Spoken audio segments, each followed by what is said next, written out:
तो परमेश्वर ने हमें इतनी बार बताया, हमें इतनी बार समझाया कि ना सतगुरु जननी जने जाके माना बाप, पिंड ब्रह्मंड से रहित है ना वहां तीनों ताप। कि भाई जो सतगुरु होता है, जो सतगुरु की भूमिका में होता है, वो स्वयं कबीर परमेश्वर ही होता है। वो कभी भी मां के गर्भ से जन्म लेके नहीं आता है, क्योंकि परमेश्वर समर्थ होता है, उसे मां के गर्भ से जन्म लेके आने की जरूरत नहीं पड़ती है।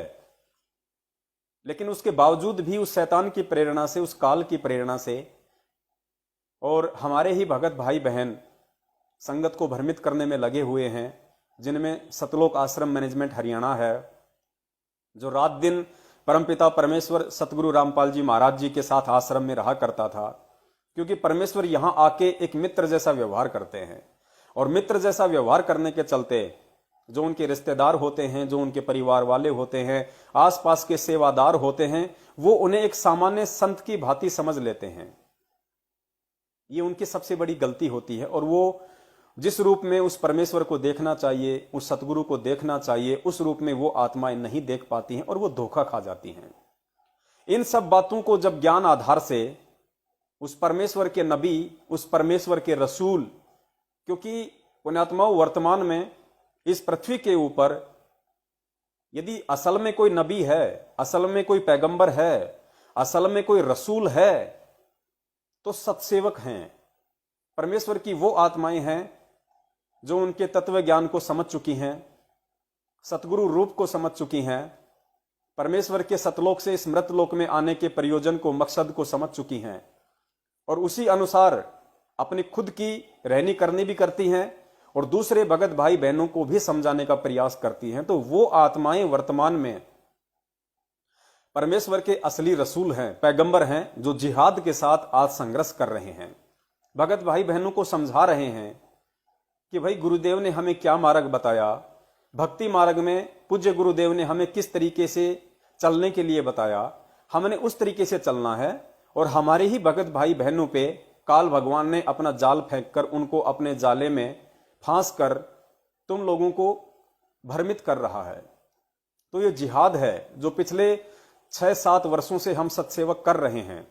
हम उनके गालियां भी खाते हैं, हम उनके मार पिटाई को भी सहन करते हैं, हम उनके भले बुरे वचनों को भी सहन करते हैं, जैसे कि हजरत मोहम्मद जी ने किया। मक्का में उनका इतना विरोध हुआ करता था, उनको मारने तक की साजिशें मक्का मदीना में लोगों ने रची थी। वही आज हमारे साथ हो रहा है।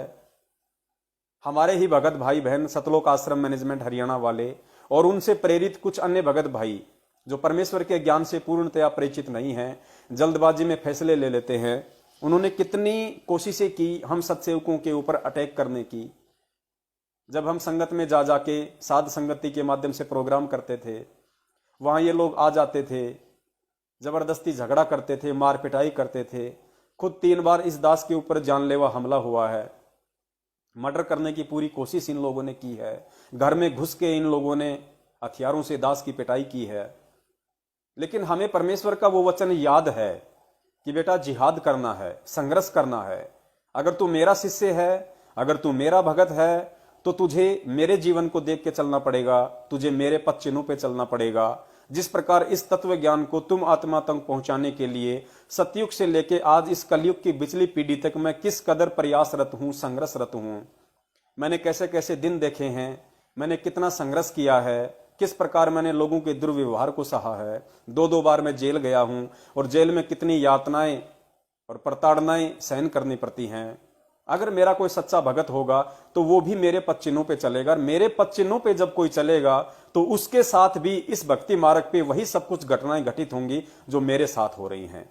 लेकिन अंतर इतना है कि वो समर्थ परमेश्वर अपने बच्चों को हिम्मत देगा, सहारा देगा, हर संभव उनकी रक्षा करेगा, उनकी सुरक्षा करेगा, अपने वचन से उनके चारों तरफ एक सुरक्षा का घेरा बनाए रखेगा। और वो परमेश्वर ने किया, वरना हम 2 कौड़ी की जीवों की क्या औकात जो हम इन अरबों पति सतलोक आश्रम मैनेजमेंट हरियाणा वालों का सामना कर सकें। क्योंकि पिछले 7 वर्षों से इन्होंने करोड़ों में नहीं अरबों में संगत को ज्योति पाठ और दान के नाम पे परमपिता परमेश्वर सतगुरु रामपाल जी महाराज जी की आड़ में लूटा है, ठगा है, अपने घर बने हैं, प्रॉपर्टियां इन्होंने बनाई हैं, जिनकी साइकिल खरीदने की औकात नहीं थी, आज वो 4 व्हीलर गाड़ियां लेके घूमते हैं। वो पैसा संगत का है। उसको हम हराम के पैसे की संज्ञा दे सकते हैं, जिसके दुष्परिणाम आने वाले समय में उनको भुगतने पड़ेंगे।